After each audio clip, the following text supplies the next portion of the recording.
Bună, dragilor, și bine ați venit la o nouă citire. Dacă titlul te-a atras, înseamnă că ai aici cu siguranță un mesaj pentru tine. Îți mulțumesc pentru că mă urmărești, îți mulțumesc pentru că mi ești alături.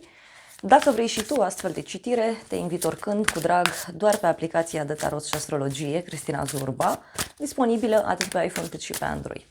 Hai să vedem așadar ce mesaje ai tu pentru tine, pentru casă, în curând în viitor, ce nu știi pe neașteptate și ce o să te mire. Aici avem un 4 de cupe. La bază avem steaua. Parcă e un moment în care, uite, vrei să stai singur sau singură. Văd aici că ești foarte curios sau foarte curioasă în legătură cu o situație, în legătură cu un proiect, în legătură cu o dorință foarte mare pe care tu o ai. De asemenea, văd clar aici, uite, și o perioadă în care fie studiezi ceva, fie lucrezi la ceva important, dar pentru unii simt clar aici o perioadă de dorință de a sta în spate, dorință de a sta voi cu voi și dorință de a face lucruri noi. Ca și cum, uite, tu ai o speranță foarte, foarte, foarte mare aici pe care vrei neapărat să o îndeplinești, e o dorință. Dar eu simt să-ți spun că este și o perioadă în care ești ghidat. Da? Ești ghidat de către oamenii din jur, ești ghidat de către univers prin intermediul diferitor semne. Pentru tine avem așa, 4 de cupe. Aici 4 ăsta de cupe, uite, e un moment de refuz, da? E ca și cum, nu știu, refuzi să petreci, refuzi să rămâi cu cineva, refuzi, da, să abordezi lucrurile într-un mod superficial. Dar este clar aici, uite, că este și o perioadă în care e posibil să faci niște pretenții, în sensul bun al cuvântului, adică îți dai seama cine ești tu, îți dai seama ce-ți dorești, îți dai seama încotro vrei să te îndrepți, îți dai seama unde anume vrei să te poziționezi, dar cu 4 ăsta de cupe mie mi-arată clar aici, uite, ca o senzație de refuz din partea ta. Hai să vedem. Alții pur și simplu poate simțiți ca o oboseală. Hai să vedem pentru tine ce este cu acest 4 de cupe. Ok, și avem 7 de cupe, deci aici poate niște așteptări pe care tu ți le-ai făcut nu sunt îndeplinite sau posibil aici să fii avut foarte mari iluzii în legătură cu o persoană, în legătură cu o situație. Mai văd foarte clar faptul că, uite, poate ești într-o perioadă în care visezi la ceva mai mult. Nu e posibil să vă dați seama că poziția în care sunteți acum nu vă avantajează sau nu e ceva ce tu ți-ai dorit și atunci e normal să vrei să schimbi. Avem diavolul și 5-ul de monede. Aici poate să fie și o teamă de a fi singur, da? Sau o teamă de a reuși pe cont propriu. Ia să vedem. Și avem așa 9 de bâte. Da, cred că mie mi se confirmă. Aici unii dintre voi cred că aveți nevoie de o pauză. Aveți nevoie de o pauză pentru că văd aici o persoană, uite, care mai are puțin și ajunge la destinație, dar se simte obosită. Poate să fie o persoană care pur și simplu mai are puțin de așteptat. Da? Dar eu așa văd că vi se cere clar un moment de odihnă. Pentru casa ta avem 4 de spade. Pentru casa ta, nu știu, e un moment aici de relaxare pentru tine, e un moment în care simți nevoia să te relaxezi, poate să te uiți la un film, poate să stai tu cu tine. De asemenea, mai văd aici că este și o perioadă în care fie te gândești la un concediu împreună cu familia, fie te gândești să te întâlnești cu niște oameni foarte dragi ție. Pentru asta, pentru a vă relaxa. Hai să vedem pentru casa ta. 5-ul de cupe avem aici. 5 de cupe, 2 de cupe. Niște regrete pe care le ai în legătură cu ceva ce s-a întâmplat în familia ta, în viața ta privată. Aici e clar că ceva s-a petrecut, ceva a avut loc și e clar aici un moment în care trebuie să lăsați trecutul deoparte. Trebuie să vă detașați de așa ceva.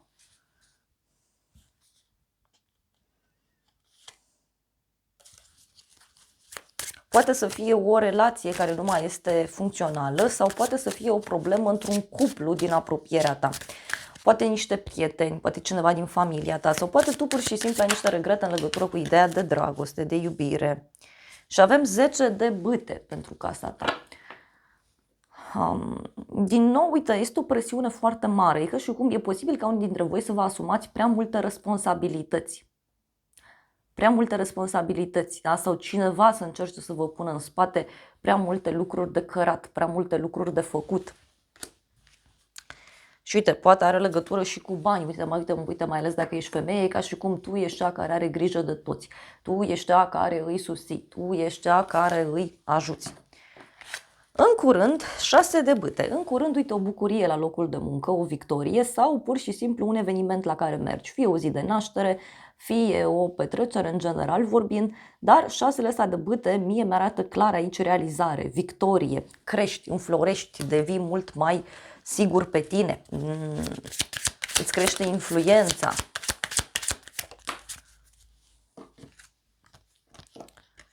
Judecata și Marea Preoteasă în curând. În curând, uite, văd aici o bucurie mare, fie legată de studii, fie o bucurie mare pe care o ai în legătură cu o femeie foarte misterioasă, secretoasă. Este o femeie care știe multe, dar spune puține. Aici poate să fie și rezolvarea unei probleme de mult uitate. Pentru unii, simt aici că e vorba, uite, de o hotărâre foarte, foarte mare. Poate să fie o știre care apare, poate pentru unii să fie vorba și despre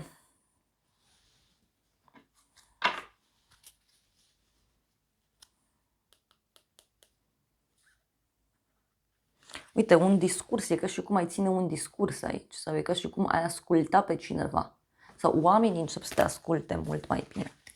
În viitor avem regina de bâte, ok, o conexiune aici cu o zodie de foc, berbec, leu, săgetător.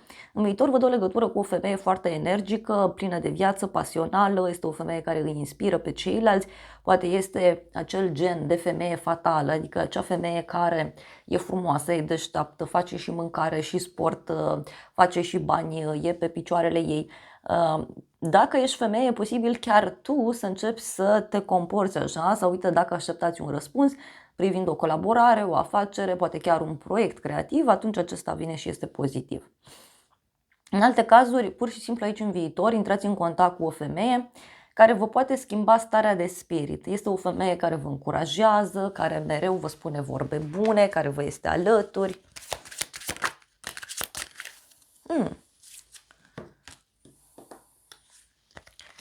Avem 8-ul de cupe și împărăteasa. Posibil aici în viitor tu ca femeie să alegi să stai singură sau să alegi să fii independentă.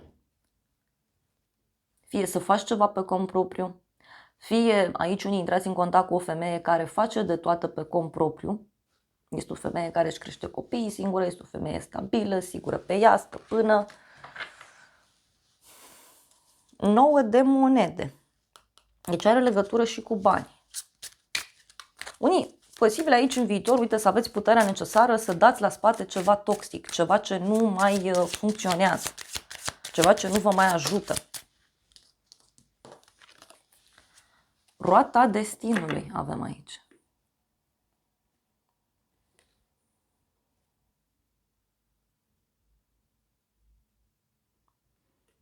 Roata destinului, uite, poate să reprezinte și o schimbare de direcție și un noroc foarte mare pe care îl ai. Ce nu știi tu? Regele de bâte. Interesant, o conexiune de suflete pereche. Din nou o legătură cu zodii de foc, berbec, leu, săgetător. Ce nu știi tu are legătură cu un bărbat care fie lucrează la birou, fie este vorba despre un bărbat care face afaceri, un bărbat care știe foarte bine să negocieze, un bărbat care știe foarte bine să-și impună punctul de vedere. Este o persoană importantă din punctul meu de vedere, care, bineînțeles, te poate ajuta. Sau e un bărbat aici care pregătește ceva anume. 8-ul de spade și regele de bâte, din nou. Ce nu știi tu aici? Uite, poți avea legătură cu o persoană ușor narcisistă. 8 de bâte, regele de bâte. Un bărbat care vrea să vină către tine, e un bărbat care încearcă să-ți scrie sau poate chiar să-ți dea mesaje. Este o persoană care se simte atrasă de tine, o persoană care se gândește la tine în continuu. Dar în același timp este și un personaj căruia îi place așa aventura, îi place să se aventureze.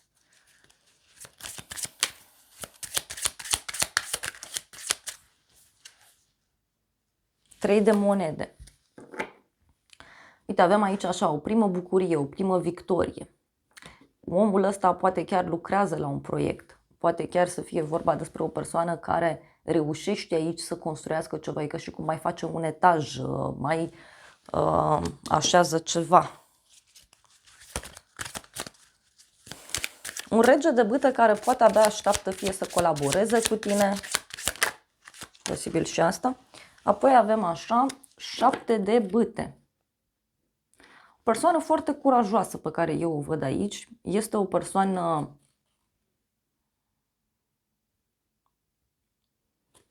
sigură pe ea, stabilă. 7 de bâte reprezintă un personaj luptător, deci cineva e gata să lupte aici cu toate forțele. Ia să vedem pentru ce anume. Sau să vedem mesaje suplimentare cu acest rege de bâte. Ce nu știi tu? Ce nu știi tu? Vizită și boală. Ei, cineva care ar vrea să-ți vină în vizită. Sau cineva care are o problemă de sănătate și poate ar vrea să te întâlnească. Însă mai văd aici clar și pe cineva care a mințit, da, în legătură cu o situație. Și acum încearcă să recupereze. Uite, hoțul. Ei, aici e clar, e cineva care a mințit cu ceva, care a trădat cu ceva. Și uite, are niște regrete privind trecutul. Deci e o situație din trecut sau este un obicei pe care omul ăsta l-are de foarte mult timp, nu-i de acum.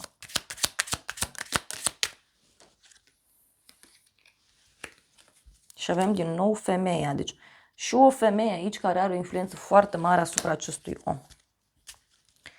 Pe neașteptate, asul de monede, ok, un noroc foarte mare din punct de vedere financiar.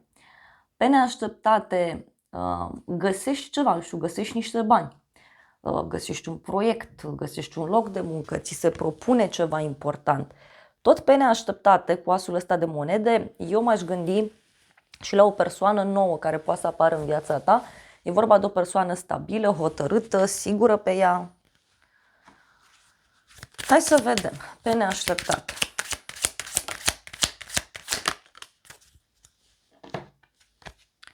Doi de spade, 2 de monede.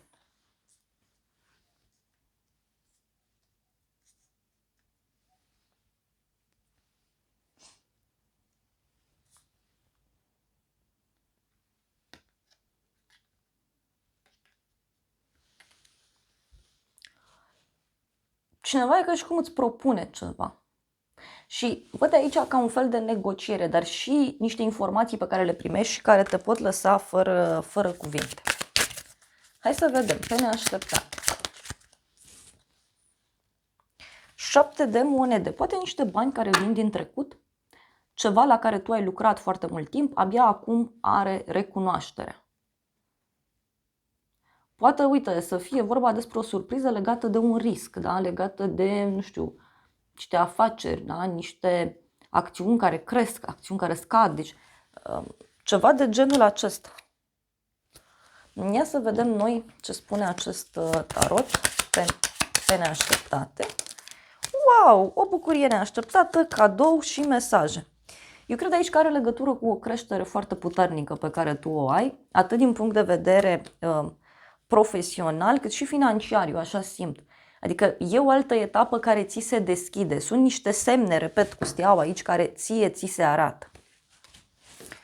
Ce o să te mire în toată povestea asta? 2 de monede. Ce o să te mire? Faptul că, nu știu, faci două lucruri în același timp. Faptul că vei fi prins aici între două proiecte importante, două situații importante, două persoane importante. Ia să vedem noi. 2 de monede. E și un echilibru, da? E ca și cum lucrurile se mișcă totuși destul de rapid. Da, ce o să te mire? Justiția și cu temperanța. Un hoț care este prins. O legătură cu zodia balanță, zodia săgetător. Deci un hoț care este prins. Sau o decizie importantă pe care o iei privind ceva toxic din viața ta și astfel reușești să-ți găsești un echilibru. Poate ce o să te mire pe tine aici are legătură cu un echilibru foarte puternic la care tu reușești să ajungi.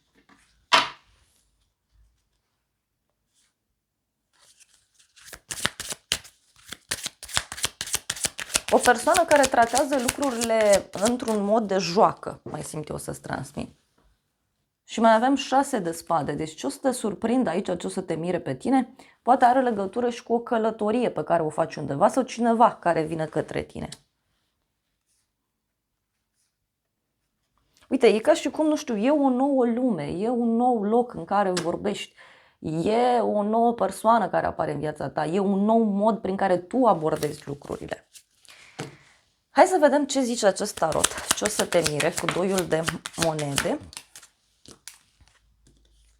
Gânditorul și pierderea. Da? Cineva care începe să se gândească aici foarte serios că pierde, că te pierde sau tu să te gândești foarte serios să dai la spate ceva ce nu îți mai este favorabil, pur și simplu. Și uite, are legătură cu bani, cu încredere sau ceva valoros pentru sufletul tău. Da? Poate are legătură cu dragostea, cu un proiect sau ceva ce pur și simplu pentru tine ca și suflet valorează extraordinar de mult. Ok, hai să vedem acum un mesaj de la acest oracol. Wow, ce a ieșit așa. Aici, ce nu știi tu cu regele ăsta de bâte care e pasional, care e pe revoltă, omul ăsta, uite, nu poate să te uite sau nu poate să dea la spate ce s-a întâmplat între voi. Pe neașteptate, da? Este o schimbare într-o conexiune. E o schimbare foarte puternică cu asul ăsta de monede. Și ce o să te mire?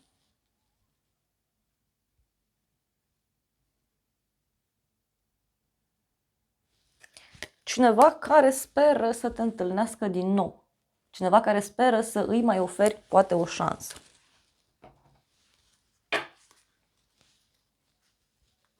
Și avem aici un mesaj foarte important. Nu pot să mă opresc din a mă gândi la greșelile pe care le-am făcut. Cineva aici căruia îi pare foarte rău în legătură cu niște greșeli pe care le-a făcut. Hai să vedem ce zice acest oracol în încheiere pentru tine.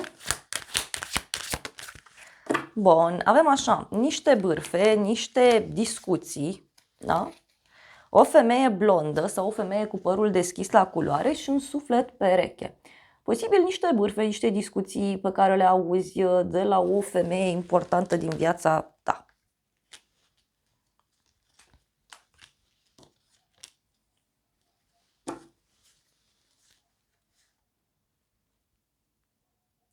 Poate, uite că avem muncă, întâlnire și un bărbat tânăr. Poate o persoană mai tânără care vrea să vină către tine.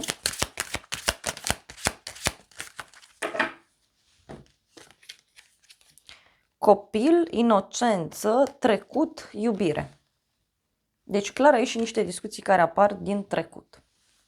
Și avem o iubire sinceră.